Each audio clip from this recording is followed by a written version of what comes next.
ഇത്താത്ത voice over കൊടുക്കാലോ ഒരു അച്ഛ കമൻ്റാണത്. ഒരുപാട് സന്തോഷമുണ്ട്. നമ്മൾ ഇതുപോലെ സപ്പോർട്ട് ചെയ്യുന്ന ആൾക്കാരുണ്ടാകുമ്പോൾ നമുക്ക് വോയിസ് കൊടുക്കാൻ തോന്നും കേട്ടോ. അതിന് വോയിസ് കൊടുക്കാൻ പ്രത്യേകിച്ച് കൊടുക്കാതിരിക്കാൻ പ്രത്യേകിച്ച് കാരണമൊന്നുമില്ല. ചില സമയത്ത് ഈ വ്ളോഗ് വീഡിയോ എടുക്കുമ്പോൾ കുറച്ച് ഒരു 3 മിനിറ്റിലോ 4 മിനിറ്റിലോ ഇനിയിപ്പോൾ ഒരു 6-7 മിനിറ്റിലൊക്കെ ഉള്ള വീഡിയോ ആണെങ്കിൽ എന്താണ് ഈ വോയിസ് കൊടുക്കുക, എന്താണ് ഇങ്ങനെ പറഞ്ഞു കൊടുക്കുക എന്നുള്ള ആ ഒരു മടി വിചാരിച്ചിട്ടാണ് കേട്ടോ വോയിസ് കൊടുക്കാത്തത്. കുറേ പേര് ചോദിക്കാറുണ്ട്, പേഴ്സണലി ചോദിക്കാറുണ്ട്, എന്താ വോയിസ് വോയിസ് കൊടുക്കുന്നത് നല്ലതല്ലേ എന്നൊക്കെ. അപ്പോൾ എന്തായാലും ഇന്ന് വോയിസോട് കൂടിയാണ് വീഡിയോ ഇടുന്നത്. അപ്പോൾ നമ്മുടെ പുതിയൊരു വ്ളോഗിലേക്ക് എല്ലാവർക്കും സ്വാഗതം. രാവിലെ ഇതാ റാഗിപ്പുട്ട് ഉണ്ടാക്കി എടുത്തിട്ടുണ്ട്. ചായയൊക്കെ തിളപ്പിച്ചെടുത്ത് ചായയൊക്കെ കുടിക്കാനായിട്ട് ഇരിക്കുകയാണ്. നല്ല ഹെൽത്തി ആയിട്ടുള്ള റാഗിപ്പുട്ടാണ് കേട്ടോ. നല്ല തേങ്ങയൊക്കെ ഉണ്ടാക്കി എടുക്കുകയാണെങ്കിൽ പ്രത്യേകിച്ച് കറിയുടെ ആവശ്യമൊന്നുമില്ല. ഇനിയിപ്പോൾ തീയൊക്കെ കത്തിച്ച് ചോറിനുള്ള വെള്ളം വെച്ച് കൊടുത്തിട്ടുണ്ട് കേട്ടോ. ഇതിപ്പോൾ ഡെയിലി നമ്മുടെ വീഡിയോയിൽ കാണുന്നതാണ് എല്ലാവരും. അടുപ്പൊക്കെ വെണ്ണീരൊക്കെ വാരി തുടച്ച് വൃത്തിയാക്കിയതിന് ശേഷം തീയൊക്കെ കത്തിച്ച് ആദ്യം തന്നെ ഞാൻ ചോറിനുള്ള വെള്ളം വെച്ച് കൊടുക്കുകയാണ് ചെയ്യാറുള്ളത്. പിന്നെ പുറത്തേക്ക് കൂടെയൊക്കെ ഒന്ന് വെയിലൊക്കെ ഉണ്ടെങ്കിൽ മഴയില്ലാത്ത സമയത്തൊക്കെ ഇതുപോലെ ഒന്ന് ചുറ്റിക്കറങ്ങിയാണ്ട് നടക്കും. അപ്പോഴേക്കും വെള്ളമൊക്കെ തിളച്ച് വരുമല്ലോ. ഇല്ലെങ്കിൽ അതിൻ്റെ ഉള്ളിൽ എന്തെങ്കിലും പണിയുണ്ട് അതൊക്കെ എടുത്തുകൊണ്ട് നിൽക്കുന്നതിനിടയിൽ വെള്ളം തിളച്ച് വരുമ്പോൾ വേഗം അരി ഇട്ട് കൊടുക്കും. നമ്മളെ വീഡിയോസൊക്കെ നിങ്ങൾക്ക് ഇഷ്ടമാവുന്നുണ്ടെങ്കിൽ നിങ്ങൾ ചാനലൊക്കെ ഒന്ന് സപ്പോർട്ട് ചെയ്യണം കേട്ടോ. നിങ്ങളുടെ സപ്പോർട്ടൊക്കെ ഉണ്ടെങ്കിൽ മാത്രമാണ് നമ്മുടെ വീഡിയോസ് നമുക്ക് ഇടാനൊക്കെ ആയിട്ട് പറ്റുള്ളൂ. ഇന്ന് ഈ ഒരു മീൻ പൊരിച്ചതും കൂടി ഇതിൽ കാണിക്കുന്നുണ്ട്, നല്ലൊരു മസാല. അതിന് വേണ്ടിയിട്ട് ആദ്യം ഒരു ചട്ടിയിലേക്ക് 2 ടേബിൾ സ്പൂൺ മുളക് പൊടി, മീനിന് അളവനുസരിച്ച് മുളക് പൊടി അളവ് കൂട്ടാം, 1/4 ടീസ്പൂൺ മഞ്ഞൾപ്പൊടി, ആവശ്യത്തിന് ഉപ്പ്, അതുപോലെ തന്നെ ഇഞ്ചിയും വെളുത്തുള്ളിയും ചെറിയുള്ളിയും വലിയ ജീരകവും കുരുമുളകും എല്ലാം കൂടി അരച്ചെടുത്ത പേസ്റ്റും, 1/2 ടീസ്പൂൺ വിനീഗറും, 1/2 ടീസ്പൂൺ ഓയിലും, പിന്നെ അതുപോലെ തന്നെ 1.25 ടേബിൾ സ്പൂൺ കോൺഫ്ലവറും. എന്നിട്ട് ഇത്തിരി വെള്ളം കൂടി ഒഴിച്ചിട്ട് നല്ലതുപോലെ മസാല ആദ്യം കൈകൊണ്ട് മിക്സാക്കി കൊടുക്കുക.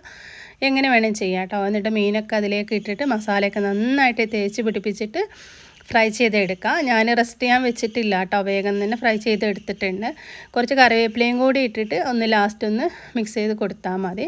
എന്നിട്ട് 2 വശം നന്നായിട്ടൊന്ന് മുരിഞ്ഞ് വരുന്ന സമയത്ത് പാനിൽ നിന്ന് എടുത്ത് മാറ്റാം. നല്ല ക്രിസ്പി ആയിട്ട് നന്നായിട്ട് മുരിഞ്ഞ് വന്നോട്ടെ. ഫൈനലി നമ്മൾ ആ ഒരു മസാല ഉണ്ടാവുമല്ലോ, മീൻക്കെടുത്ത ആ ഒരു മസാല ബാക്കി കുറച്ച് ഓയിലും കൂടി ഒഴിച്ചിട്ട് ഇതുപോലെ അതിലേക്ക് ഇട്ടിട്ട് നന്നായിട്ടൊന്ന് അങ്ങോട്ട് മുരിപ്പിച്ചെടുക്കുക കേട്ടോ. അപ്പോൾ ആ ഒരു പൊരിയൊക്കെ കൂട്ടിയിട്ട് ചോറിൻ്റെ കൂടെ കുഴച്ച് കഴിക്കാനായിട്ട് അടിപൊളി ടേസ്റ്റാണ്. ഇങ്ങനെ നമ്മൾ ഏത് മീനിലേക്കും ഈ ഒരു മസാല തേച്ച് പൊരിച്ചെടുക്കുകയാണെങ്കിൽ നല്ല രുചിയാണ്, അതുപോലെ തന്നെ നല്ലൊരു സ്മെല്ലുമാണ് കേട്ടോ മീനിന്. അങ്ങനെ ചോറിൻ്റെ കൂടെ ഇന്നലെ ഉച്ചയ്ക്ക് കുമ്പളങ്ങ പരിപ്പ് കറിയും അതുപോലെ തന്നെ നമ്മൾ പൊരിച്ചെടുത്തിട്ടുണ്ടായിരുന്നത് മീൻ ഏതാണെന്ന് പറഞ്ഞില്ലല്ലോ, വരാൽ മീനാണ് കേട്ടോ നമ്മൾ പൊരിച്ചെടുത്തിട്ടുണ്ടായിരുന്നത്. കഷ്ണം മീൻ ആയിരിക്കും ഈ ഒരു മസാല ഏറ്റവും കൂടുതൽ ടേസ്റ്റ് കൊടുക്കുക കേട്ടോ. അങ്ങനെ ഉച്ചയ്ക്ക് ചോറൊക്കെ കഴിച്ച് കഴിഞ്ഞ് പിന്നെ വൈകുന്നേരമൊക്കെ ആയപ്പോൾ ചായയൊക്കെ കൂടി കഴിഞ്ഞതിന് ശേഷമാണ് പിന്നെ നമ്മൾ രാത്രിയിലേക്കുള്ള ഫുഡ് ഉണ്ടാക്കാനായിട്ട് വീണ്ടും ഞാൻ അടുപ്പൊക്കെ കത്തിച്ചപ്പോൾ ആദ്യം തന്നെ വൈകുന്നേരം ചായക്ക് കുറച്ച് വെള്ളം വെച്ചിട്ടുണ്ട് കേട്ടോ. പൊടിയൊക്കെ ഇട്ട് കൊടുത്തതിന് ശേഷം കട്ടൻ ചായയൊക്കെ കുടിച്ച് പിന്നെ നമ്മൾ രാത്രിയിലേക്ക് കേബേജ് തോരൻ ഉണ്ടാക്കി എടുത്തിട്ടുണ്ട്. പിന്നെ ബോട്ടി ഫ്രൈ ആണ് കേട്ടോ ഉണ്ടാക്കിയെടുക്കുന്നത്, ബീഫിൻ്റെ ബോട്ടി ഫ്രൈ ആണ്. അപ്പോൾ അതിന് വേണ്ടിയിട്ട് നമ്മൾ ബോട്ടി ഞാൻ ആദ്യം കുക്കറിൽ നന്നായിട്ട് വേവിച്ചെടുത്തിട്ടുണ്ട് കേട്ടോ. പിന്നെ ഈ അടുപ്പത്ത് തീ കത്തിച്ചിട്ട് അതിലിങ്ങനെ ചട്ടിയിൽ കിടന്ന് മൊരിഞ്ഞ് വരുമ്പോഴാണ് ബോട്ടി നല്ല കറുത്ത കളറായിട്ട് നന്നായിട്ട് മൊരിഞ്ഞ് കിട്ടുമ്പോൾ നല്ല ടേസ്റ്റ് ഉണ്ടാവുക കേട്ടോ. ഞാനിതാ കുറച്ചധികം ചെറിയ ഉള്ളിയും വെളുത്തുള്ളിയും കൂടി അരിഞ്ഞത് ഈ ഒരു ഉരുളിയിലേക്ക് വെളിച്ചെണ്ണ ഒഴിച്ചിട്ട് ഇട്ട് കൊടുത്തിട്ടുണ്ട്. എന്നിട്ടിത് നന്നായിട്ട് അങ്ങോട്ട് വഴറ്റിയെടുക്കുക കേട്ടോ. ഇഞ്ചി കഷ്ണം കൂടി ഇട്ട് കൊടുക്കാം. പിന്നെ കറിവേപ്പില ഇതിലേക്ക് കുറച്ച് അധികം തന്നെ അങ്ങോട്ട് ഇട്ട് കൊടുത്തോളൂ കേട്ടോ. കറിവേപ്പില ഒരുപാടാണ്ട് ഇട്ട് കൊടുക്കുമ്പോഴാണ് ആ കറിവേപ്പില ആ എണ്ണയിൽ കിടന്നിങ്ങനെ ചൂടായി മുരിഞ്ഞ് വരുമ്പോൾ നല്ലതായിരിക്കും. അപ്പോൾ ഇത് നന്നായിട്ട് വാടി വരുന്ന സമയത്ത് കറിവേപ്പിലയും ഇട്ട് കൊടുക്കാം. പിന്നെ ഇതിലേക്ക് ഞാൻ വലിയ ജീരകവും ഉലുവയും കൂടി പൊടിച്ചതും കൂടി ഇതിലേക്ക് ഇട്ട് കൊടുക്കുന്നുണ്ട്. പിന്നെ നമ്മൾ മസാലയൊക്കെ ചേർത്തിട്ടാണ് ബോട്ടി വേവിച്ചെടുത്തിട്ടുള്ളത്. കുക്കറിൽ മഞ്ഞൾപ്പൊടി, മല്ലിപ്പൊടി, മുളക് പൊടി, ഉപ്പ്, അതുപോലെ തന്നെ കുരുമുളക് പൊടി നുള്ളും കൂടി ഇട്ടിട്ടാണ് നമ്മൾ വേവിച്ചെടുത്തത് കേട്ടോ. എന്നിട്ടാണ് പിന്നെ നമ്മൾ ലാസ്റ്റ് ഇതുപോലെ ഫ്രൈ ചെയ്തെടുക്കുന്നത്. കറിവേപ്പിലയും കൂടി ഇട്ട് കൊടുത്തിട്ട് നന്നായിട്ട് മൂത്ത് വരുന്ന ആ ഒരു സമയത്ത് നമുക്ക് വലിയ ജീരകം പൊടിച്ചതാണ്. അതാണിപ്പം നമ്മൾ ഇതിലേക്ക് ഇനി ഇട്ട് കൊടുക്കുന്നത്. പിന്നെ അതുപോലെ തന്നെ ഒത്തിരി മല്ലിപ്പൊടിയും കൂടി ഇതിലേക്ക് ചേർത്ത് കൊടുക്കുന്നുണ്ട് കേട്ടോ. എന്നിട്ട് നല്ലതുപോലെ മൂത്ത് ആ കളറൊക്കെ ഒന്ന് ഒരു ഡ്രൈ ആയിട്ട് വരുന്ന സമയത്ത് നമുക്കിതിലേക്ക് ബോട്ടി ഇട്ട് കൊടുക്കാം. മല്ലിപ്പൊടി നമ്മൾ ആദ്യം കുക്കറിൽ ഇട്ട് കൊടുത്തിട്ടാണ് വേവിച്ചെടുത്തതെങ്കിലും കുറച്ച് ലാസ്റ്റ് ഇതുപോലെ നമ്മൾ ഉള്ളി വഴറ്റിയെടുക്കുന്ന സമയത്ത് കുറച്ചും കൂടി ചേർത്ത് കൊടുക്കുകയാണെങ്കിൽ നല്ല രുചി ഉണ്ടാവും. ഇനി ഇതിലേക്ക് അര ടീസ്പൂൺ മുളക് പൊടിയും കൂടി ചേർത്ത് കൊടുക്കുന്നുണ്ട്. എന്നിട്ട് എല്ലാം കൂടി ഒന്ന് റോസ്റ്റ് ചെയ്തെടുക്കുക. ഇപ്പോൾ മസാലയൊക്കെ നന്നായിട്ട് മൂത്ത് വന്നിട്ടുണ്ട്. ഇനി നമുക്ക് ആ ഒരു വെള്ളത്തോടു കൂടി തന്നെ ബോട്ടി ഇതിലേക്ക് ചേർത്ത് കൊടുക്കാം. ഇനി ഈ അടുപ്പത്ത് കിടന്ന് അങ്ങനെ ആ വെള്ളമൊക്കെ വറ്റി ഒന്ന് നന്നായിട്ടൊന്ന് ഉണങ്ങി വരണം.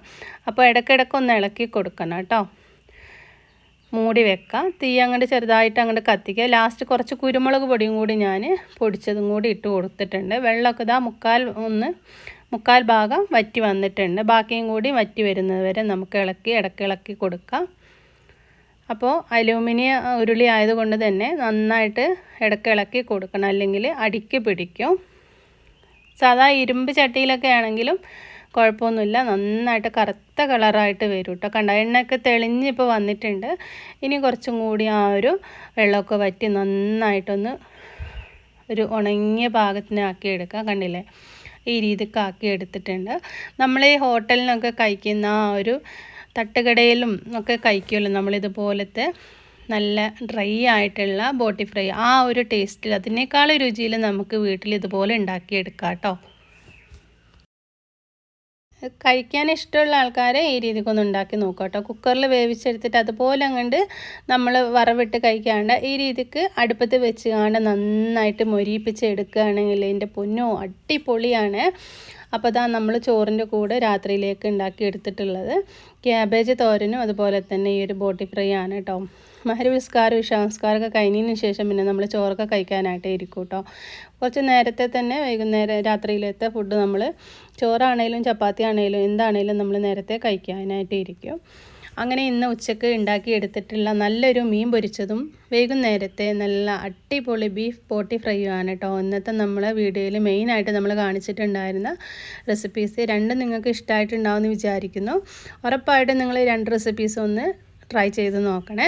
നമ്മുടെ വീഡിയോസൊക്കെ നിങ്ങൾ മുഴുവനായിട്ടൊന്ന് കണ്ട് സപ്പോർട്ട് ചെയ്യണേ. നിങ്ങളുടെ സപ്പോർട്ടൊക്കെ ഉണ്ടെങ്കിൽ മാത്രമാണ് കേട്ടോ നമുക്ക് വീഡിയോസ് ഓരോ ദിവസം വീണ്ടും ഇടാനായിട്ട് തോന്നുക.